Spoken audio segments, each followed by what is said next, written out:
Media station. This is Game Night with Josh Hennig on 97.3 ESPN and the free mobile app. Now, live from the Matt Black Kia Studios. What a move! Here's Josh Hennig. Tuesday edition of Game Night here on 97.3 ESPN FM, the 97.3 ESPN mobile app. It's free thanks to First Bank CLC. And we are live as always on YouTube and Twitter at 973 ESPN. There I am with the bright shining light on my forehead still. We haven't been able to figure that out yet if you're watching on the YouTube stream.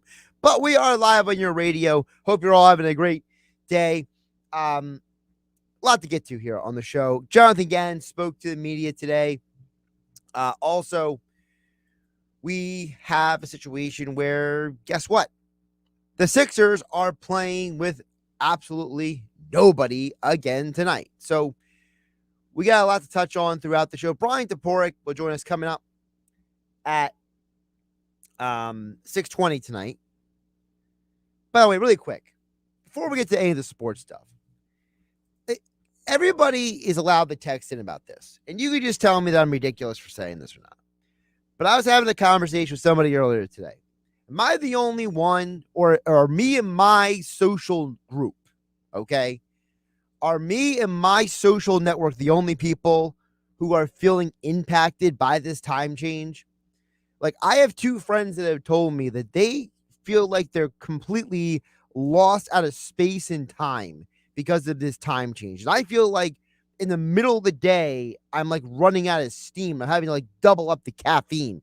So let me know. Is anybody else having issues, adjusting to the time change? I'm almost feel like I'm having jet lag from like traveling across time zones right now. So text it in. You could DM the show through the 973 ESPN mobile app. You could text in at 609-403-0973. And we're live on YouTube and Twitter at 973 ESPN. Because if it's just me and a couple people that I'm friends with, I can accept that. But if anybody else is having issues, still fully adjusting to the time change with daylight savings time, let me know. But so Bryan Toporek is joining us coming up at 6:20. And I wanted to bring Bryan on because there are certain things that need clarity about the latest Joel Embiid news and the Ben Simmons news that someone like Bryan, it's basically his wheelhouse, okay? Someone like Bryan is extremely knowledgeable about the technical interworkings of the NBA when it comes to these COVID protocols, when it comes to a lot of things. So we're going to talk with Bryan about that coming up at 6:20. But before we get to the Sixers stuff, and I will drop that Doc Rivers did say at the presser earlier this evening that Tobias Harris is on track to come back sooner than later, that he is recovering, that he is doing better. So that's great news, for Tobias and the Sixers. Because one, obviously, in the world we live in today, there's a lot of things that we don't know all the details about because of medical privacy concerns.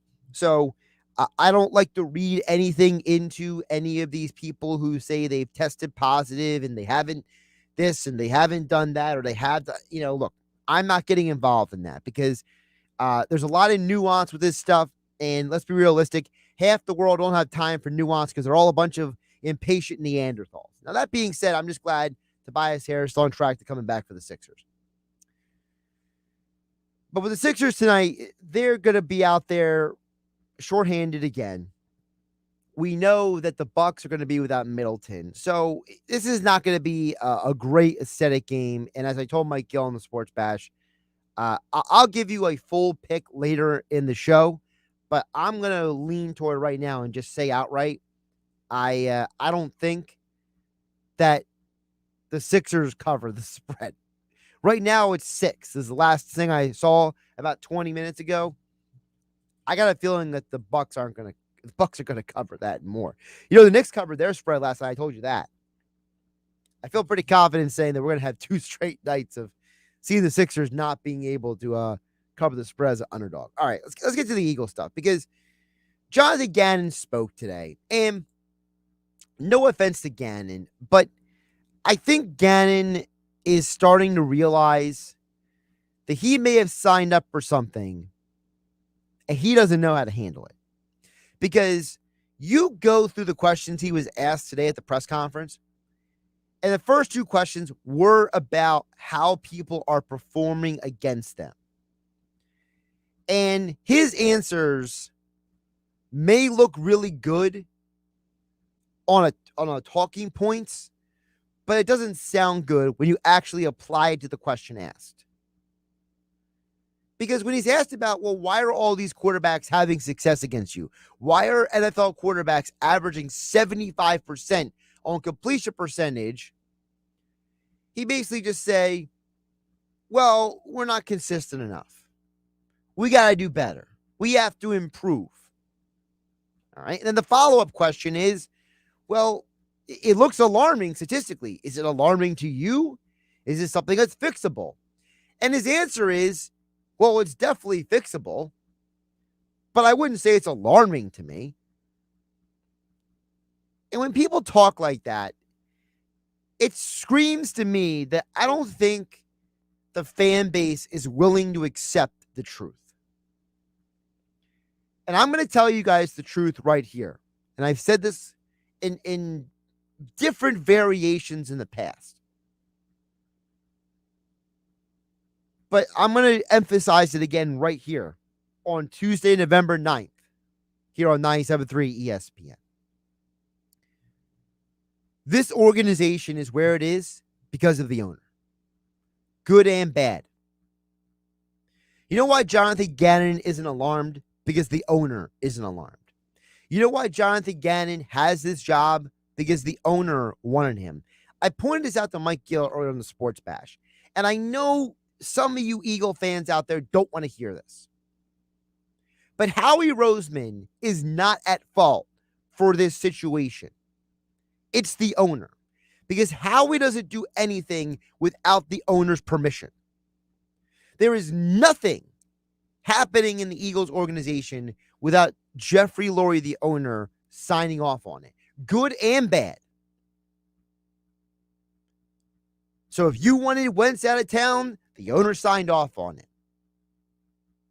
If you didn't like Doug Peterson being fired, the owner made that happen.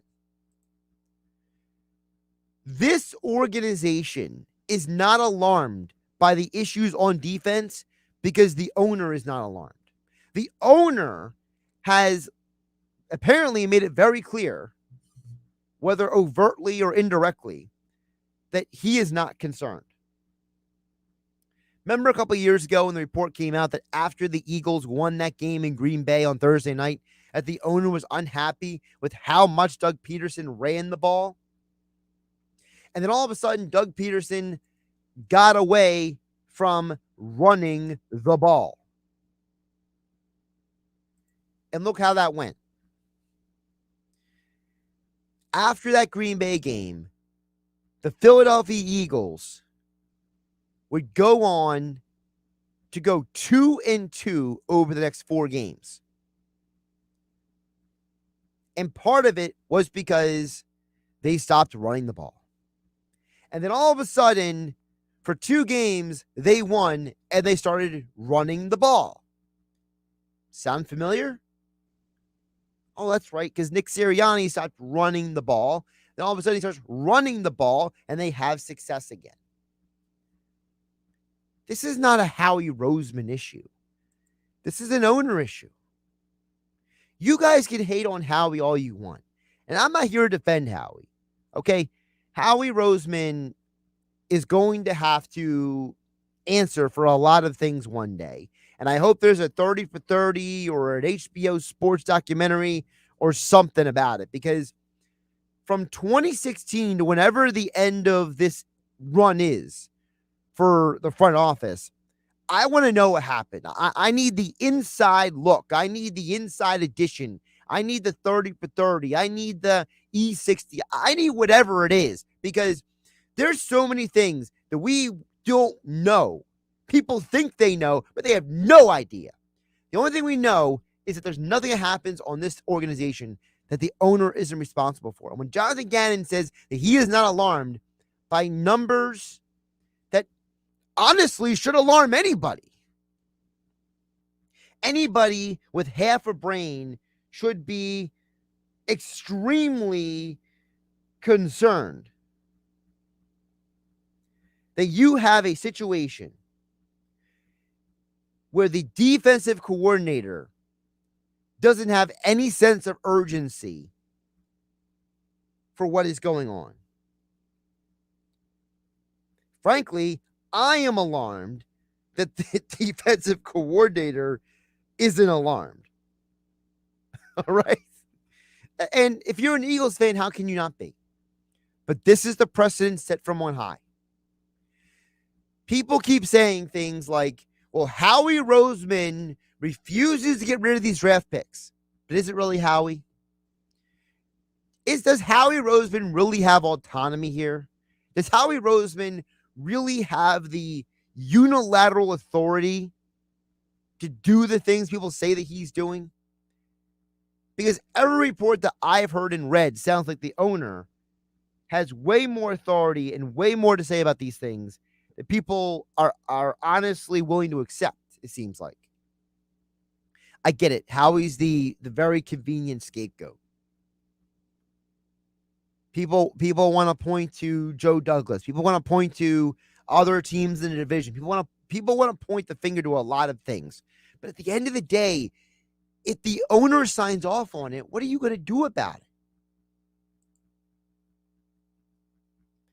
it?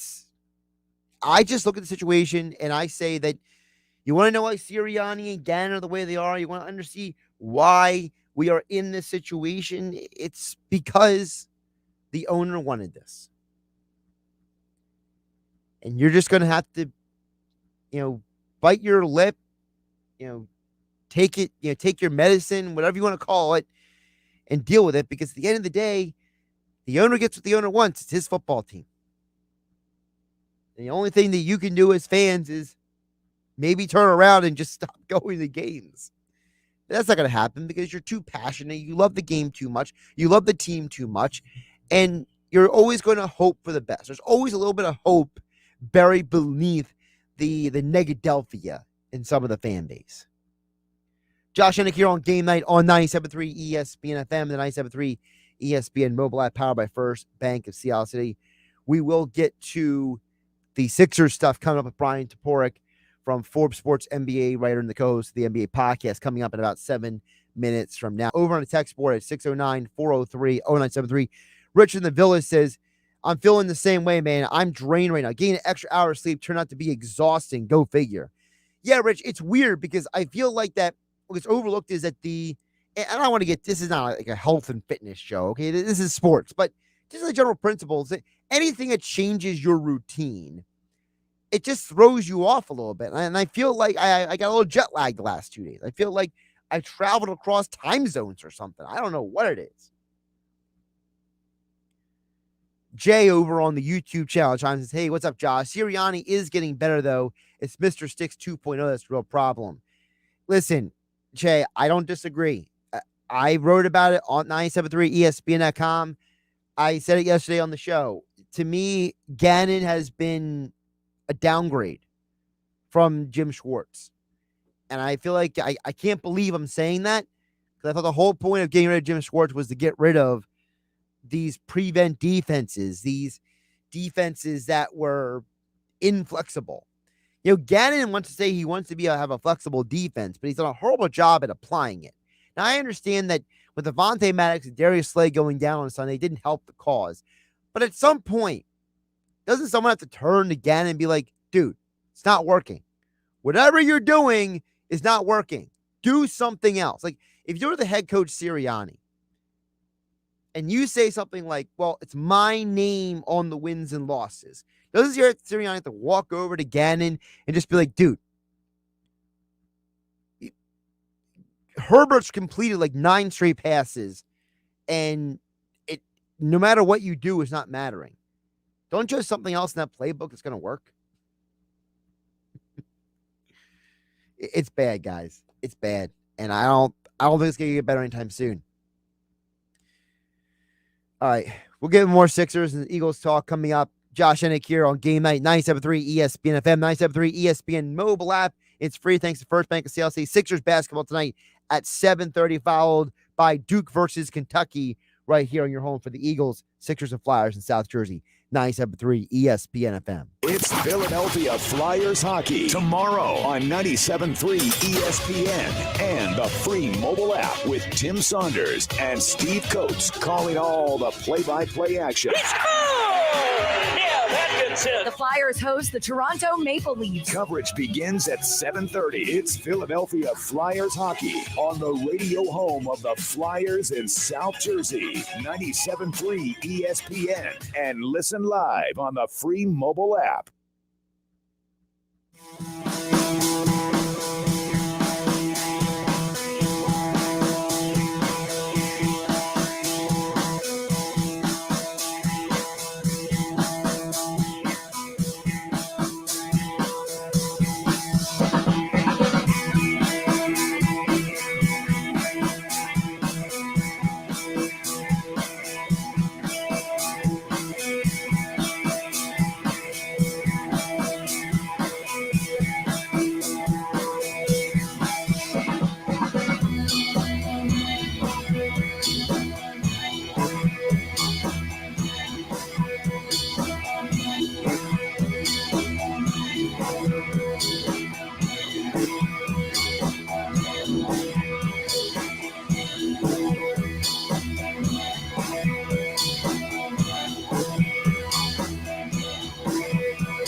It's game time. Football season is in full swing, and you can catch all the NFL action at the FanDuel Sportsbook in Bally's Hotel and Casino, Atlantic City. It's time to get in on all the games you love. Experience sports betting done right with live streaming games, food and beverage, self-service betting kiosks, and more. Get your game face on and score big this weekend when you bet at FanDuel Sportsbook in Bally's off the boardwalk, Atlantic City. Gambling problem? Call 1-800-GAMBLER. You're listening to Game Night with Josh Hennig on 97.3 ESPN and the free mobile app. Josh Hennig back here on Game Night on 97.3 ESPN. We'll get back to your guys' thoughts and comments in just a bit. Of course, you can come in. 609-403-0973 is the text board. You also can DMS, I should say, through the 97.3 ESPN mobile app. It's free.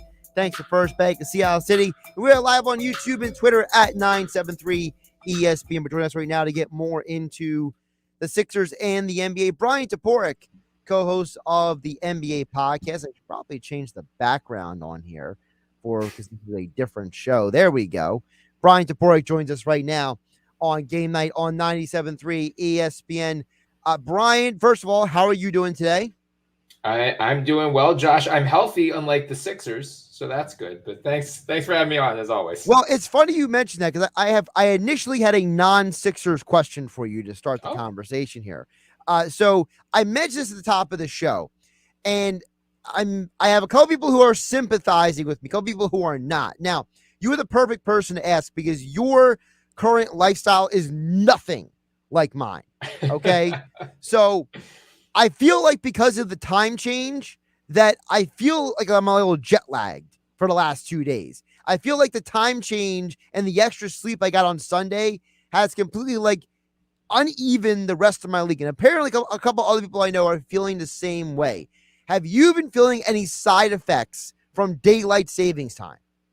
So I personally have not, but I have a 7-month-old son at home. And this is the thing I just did not even think about, but daylight savings time obviously screws up a baby's sleep schedule. Like, babies are very, kind of regimented. Like, we'll wake up between 6 or 7 a.m. every day. So we get to last Saturday, I'm like, oh my God, this kid's going to wake up at 5 a.m. tomorrow, isn't he?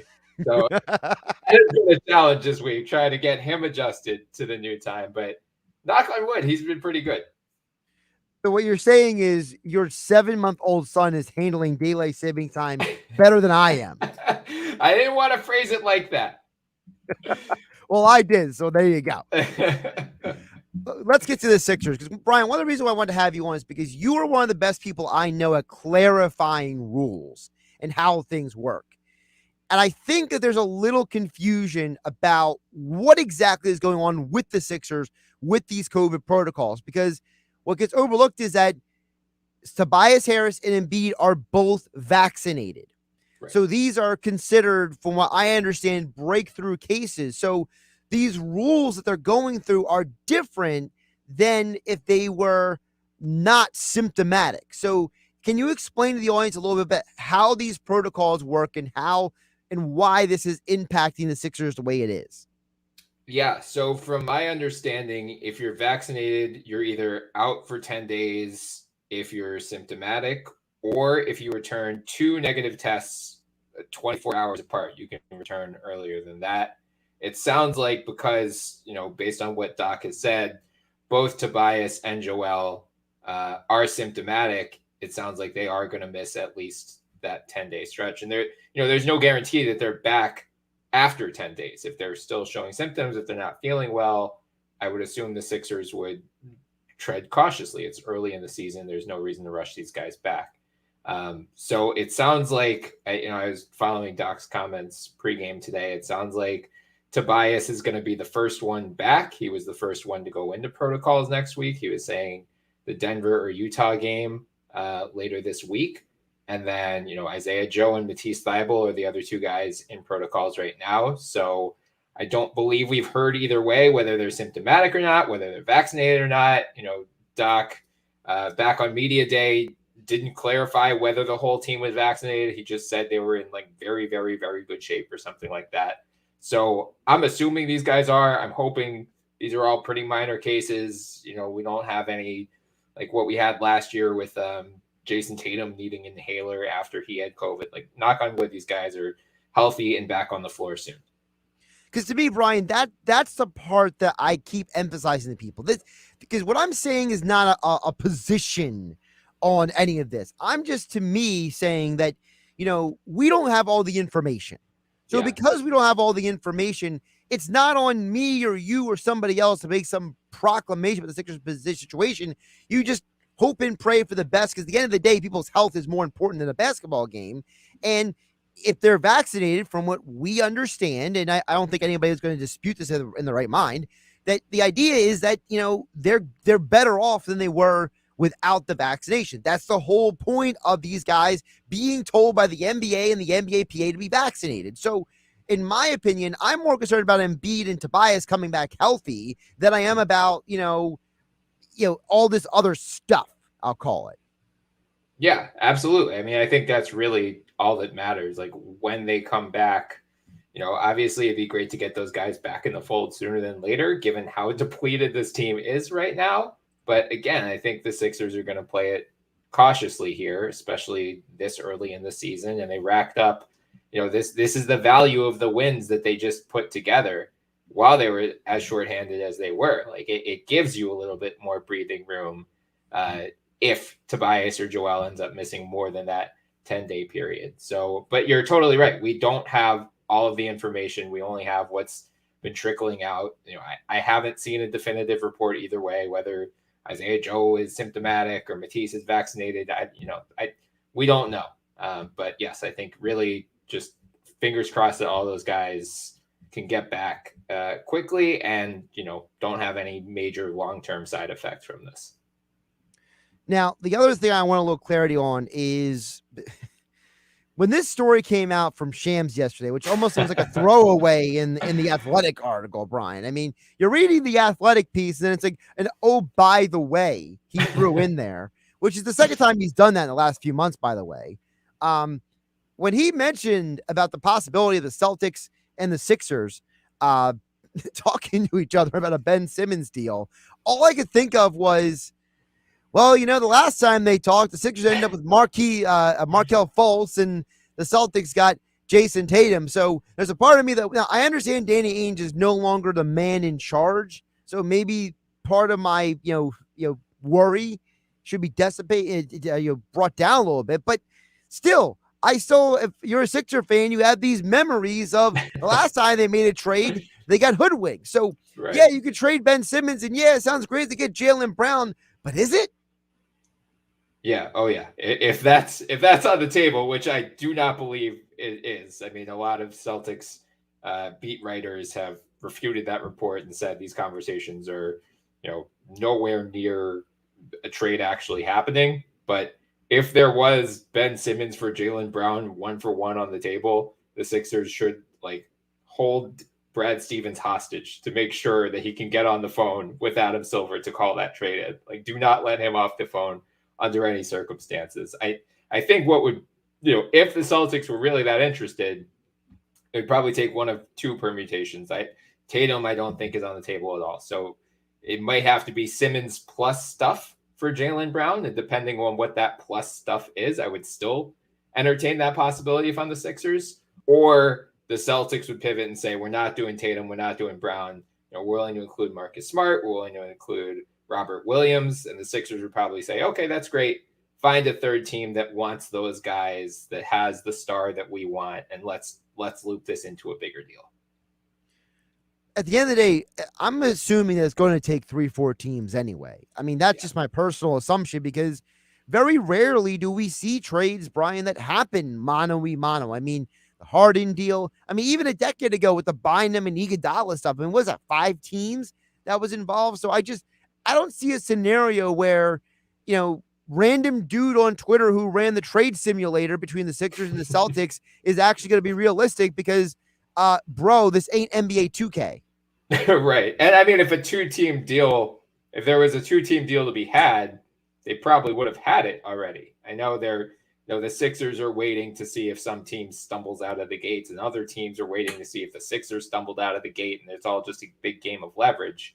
But that's where I think these 3 and 14 permutations come in.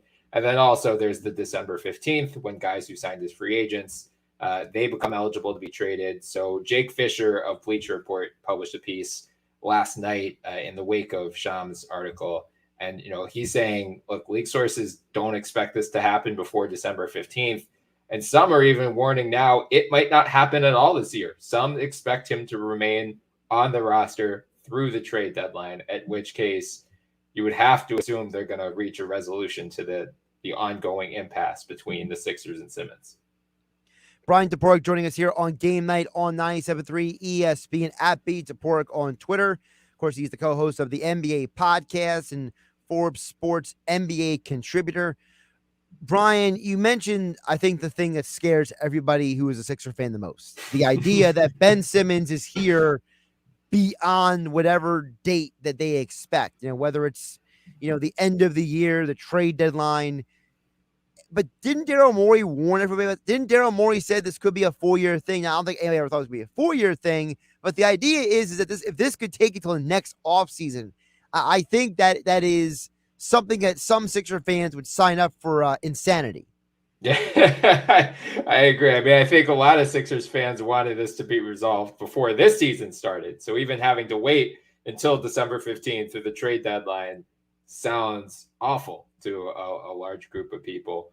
Again, this is where the early season results have played into the Sixers' hands here. Like if they started 3-8 instead of 8-3, then they might be feeling more immediate pressure. Okay, we need to move Ben, especially with all these guys out now. Like we can't flush this season down the drain. Now I think given their cushion, they might feel more emboldened to say, yeah, okay, we can actually wait it out a little bit. And, Ben is losing a little bit of leverage here because we're proving that we can win without him. So it's not like we need to force this guy back right away or we need to force a trade. We can stay afloat and figure this out on the side. And, the vibes around the team seem to be great. Mark Stein of Substack just had a piece out earlier today where he's saying, he talked to Joel Embiid. Joel Embiid's singing the praises of the chemistry of this group. So, it's almost hard to believe sometimes that the Sixers have gotten off to this start given the injuries and the COVID.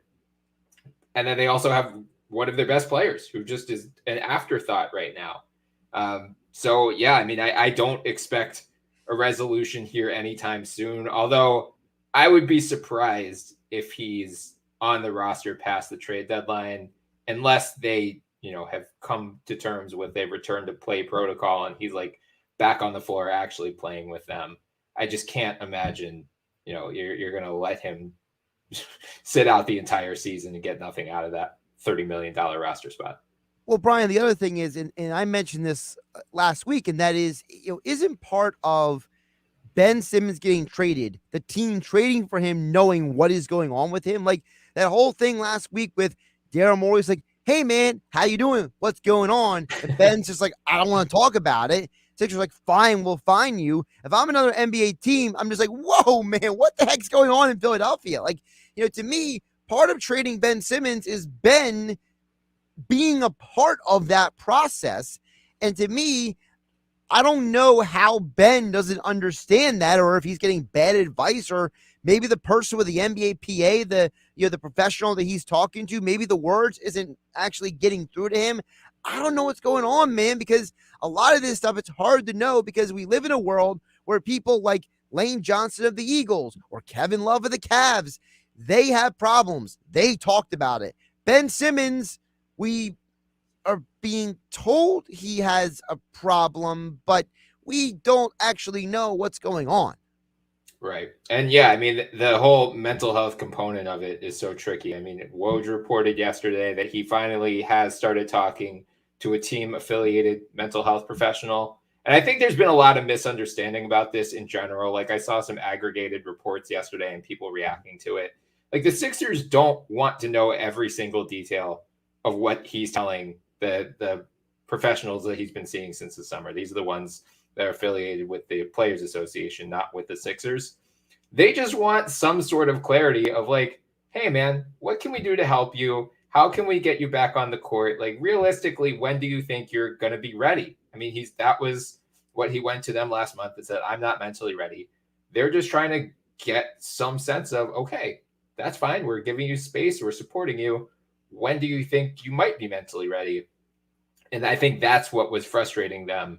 It was just like they had no clarity. It was just out indefinitely. And we still, I mean, there's been nothing publicly reported suggesting there is a clear timeline of when Ben can return. I'm sure, seeing a Sixers roster with only 8 rotation members, like I'm sure Doc Rivers would have loved to have Ben Simmons last night. Would love to have him tonight against the Bucks. And it's, I'm sure it's frustrating given how shorthanded they are.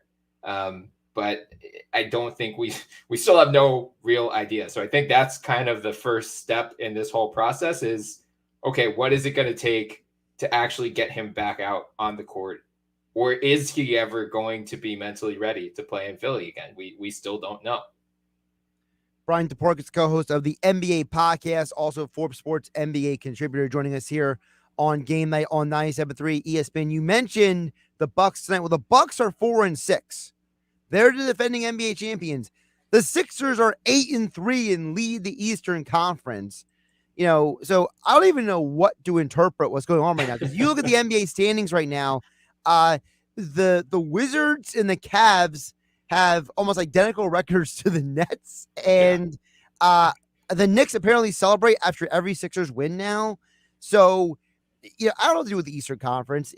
I don't even know what we should read anything into the season early on. I almost feel like that we need to literally take the Christmas is the start of the NBA season thing literally maybe this year, because between dudes missing for COVID and Kyrie not on the Nets and, the Cavs now, Sexton is pretty much out for indefinite amount of time, and the Celtics, I mean, they can't get along. They had a private meeting. Like, the NBA's got so many storylines right now that I'm looking at the standings and I'm just like throwing my hands up in the air.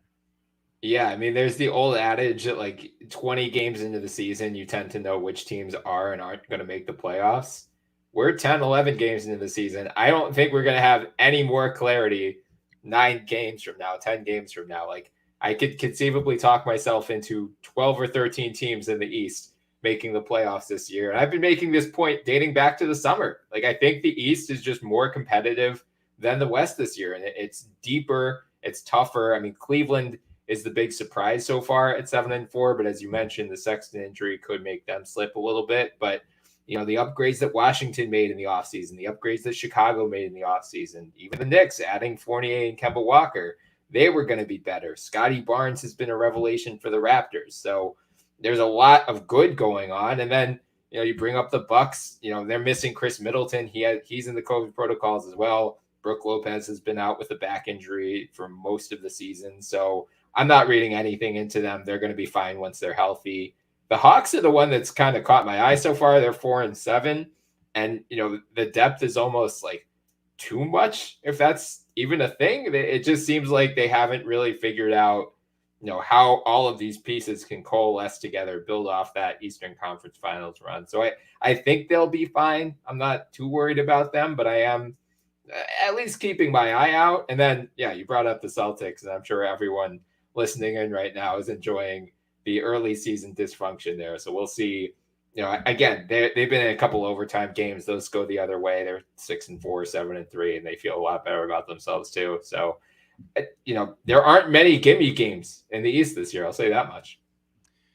It's funny you mentioned the East is better than the West as well, because I was watching NBA TV last night, and when they were done showing the Pelicans game highlight last night, and Candace Parker's reaction, she's like, "Are they really 1-10?" And as Isaiah Thomas heard, was like, "Yeah, they're 1-10." She's like, "Oh my!" Like she almost fell out of her chair on NBA TV.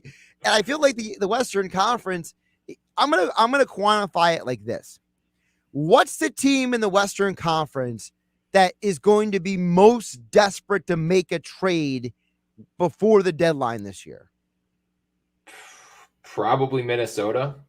They've lost 5 straight. They had pretty high hopes coming into the season, and they've obviously been linked to Ben Simmons a lot. I think that's the one team that you have circled as like they reportedly weren't, obviously not willing to include Karl Anthony Towns or Anthony Edwards. Reportedly weren't even willing to include D'Angelo Russell, which is just like, I just find it so comical that them and like the Kings weren't willing to include Tyrese Halliburton. Like, all of these perennial lottery teams are clinging to their best players. Like they've been getting anywhere with them in recent years. So, maybe the Timberwolves cave and maybe they're willing to include D'Angelo Russell, who I do not think fits the mold that Daryl Morey is looking for as a difference maker, but that's like the baseline of what you could expect in return. So I think they're going to be desperate. The Spurs have gotten off to a rough start. I've long thought they would be a logical landing spot for Ben, and I think you can actually come up with some 2-team trade packages that make sense, but I don't know if they're feeling desperate necessarily, or if they're just like, we had a good 20-year run, we're ready to rebuild. I was going to ask this before I let you go, and some people are going to think I sound mean when I ask this question, but I do kind of mean this when I say this, and it's going to sound mean. So when's Popovich going to retire so Becky Hammon can take that job? I mean, there's been speculation it's going to happen next year. We'll see. I don't know. I don't want to pretend.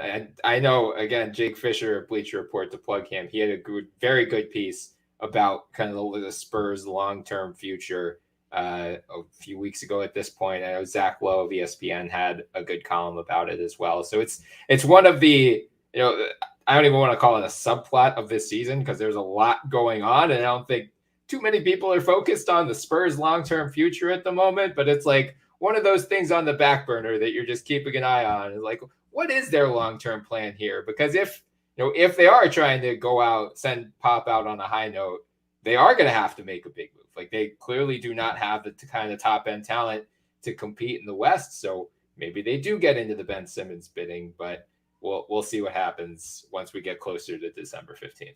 Well, the weird thing about the Spurs is that they actually don't have a negative point differential right now, whereas there are 3 teams who are top 8 in the Western Conference that all have negative point differential. So read into that what you will, all of you analytics people out there. He's Bryan Toporek, co-host of the NBA podcast. Go like, download, subscribe. Also follow him on Twitter at @BToporek and check out his work over with Forbes Sports as he's an NBA contributor. He joined us right here on Game Night on 97.3 ESPN. Bryan, always appreciate you jumping on in the conversation. Of course. Thanks for having me, Josh. Josh Hennig here. We will get back to you guys' thoughts and comments on the other side right here on Game Night on 97.3 ESPN FM and the 97.3 ESPN mobile app, powered by First Bank of Seattle City. Sixers basketball tonight at 7:30. It's Sixers basketball tonight on 97.3 ESPN with the voice of the 76ers, Tom McGinnis, calling all the exciting play-by-play action. With it, gets around Capella into the lane and a jam.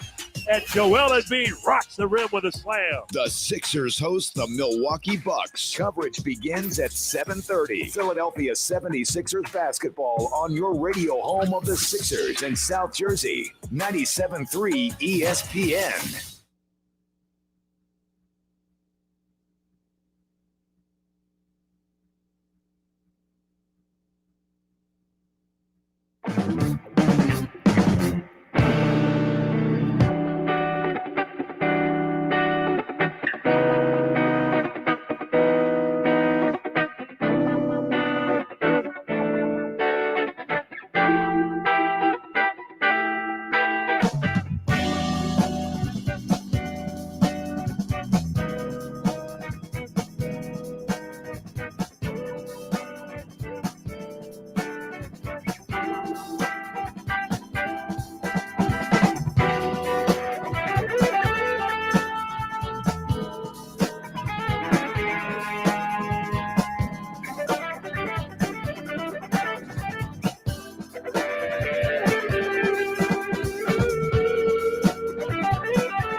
Hi, I'm Tony DeSalle, President and CEO of Crest Savings Bank. As a community bank with deep roots in the area, it's only natural to expand in the community. At our new financial center in Cape May Courthouse, you'll find deposit, lending, and wealth management solutions, all delivered with our unique brand of personal service. For over 100 years, we've believed that from deep roots grow strong branches. Visit us in person or online at crestsavings.bank. Member FDIC, equal housing lender. Now, more Game Night with Josh Hennig on 97.3 ESPN and the free mobile app. Game Night being brought to you by my friends over at the FanDuel Sportsbook inside Bally's Hotel and Casino in Atlantic City. Catch all the football, basketball action, and more at the only sportsbook that has FanDuel on the name. Yes, Bally's Hotel and Casino has FanDuel Sportsbook right off the boardwalk in Atlantic City. The retail sportsbook is conveniently located, featuring 5 betting windows, a large video wall, a sports ticker, 20 self-service betting kiosks, and various lounge seating. Experience sports betting done right at FanDuel Sportsbook, only at Bally's in Atlantic City. Gambling problem, call 1-800-GAMBLER. By the way, Seth Curry has been officially ruled out for the game tonight. So that means that if you go over to FanDuel Sportsbook right now, 7.5 points is the Bucks. I'm going with a number. And I'm going to say Furkan Korkmaz over 16.5 points because he'll be one of the only guys scoring for the Sixers. Drummond over 12 rebounds. You put those three together, you're getting plus 398 on the same game parlay right now. You throw $10 down, you're walking away with almost $50. That's your FanDuel Sportsbook bet of the night right there. Josh Hennig here on Game Night on 97.3 ES. Before we get out of here, I want to get to Jeff chimed in a little bit earlier on YouTube. Mentioned about the Eagles. He says, missing Brandon Graham hurts so much right now. If Brandon Graham didn't go down with an injury, we would be solid on the D line. Listen, I don't think the Brandon Graham thing should be overlooked. I think that it is a part of the bigger puzzle. I just have trouble getting past the fact that Jonathan Gannon is not bothered by how bad his defense has played at times. And it seems like there's nobody on the sideline, nobody in the organization. There's nobody who's turning around and saying to him, hey, man, what you're doing ain't working. Do something else. The fact that he doesn't understand what everybody else sees. We always hear comments about how, the regular person can't do what somebody else does because they don't have the work and life experience to do those things, right? I don't want the guy who fixes my car. I don't want him fixing my computer per se, right? I don't want the person fixing my computer, building me a house, or whatever the analogy may be. I know there's a horrible analogy, but the point is that, if someone, just because you watch sports and you understand sports and you like sports doesn't mean that you know better than the GM per se. But there is something to be said with the fact that Jonathan Gannon doesn't get the obvious. And if Brandon Graham goes down, and you all of a sudden can't stop Justin Herbert from completing 8, 9, 10, and so many passes in a row, that's not Brandon Graham. That's you, the D coordinator. Come on. I can't stand a lack of responsibility and accountability. There's no balance with this organization. It's either all in or all out. It's either it's all my fault or it's not a problem or it's not really an issue, whatever the answer is. I'm just feel like this season is just grinding my gears, to steal the term from Family Guy.